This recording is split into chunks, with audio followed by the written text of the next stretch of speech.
Hello again everybody! Welcome back to my channel. Well, let me share you my breakfast experience at Edsa Shangrila Hotel, Manila, Philippines. Also, please watch my staycation video here in my channel, Edsa Shangrila Hotel.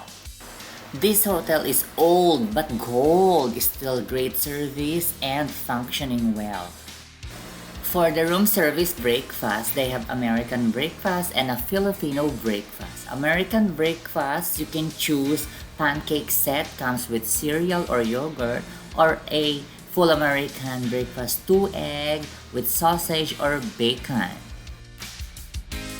Filipino breakfast, siya, favorite natin, comes with fried rice and fried egg, and you can choose between beef tapa, tocino, or daing na bangus. Para siyang tapsilog style, parang ganon. Delicious breakfast comes with juice and breads, yogurts, and coffee, or a hot chocolate, or you can also request for some juices. Breakfast also comes with a small plate of fresh fruits when I love it. Well, we love the bread and the brewed coffee. Overall, breakfast room service experience service at the Edsa Shangrila Hotel, Manila is perfect and wonderful. Ang sarap ng food. I love the food and I love this kind of setup, yung breakfast in a room. OMG. Good morning. Good morning, everyone. Hi, sis Bianca. Good morning.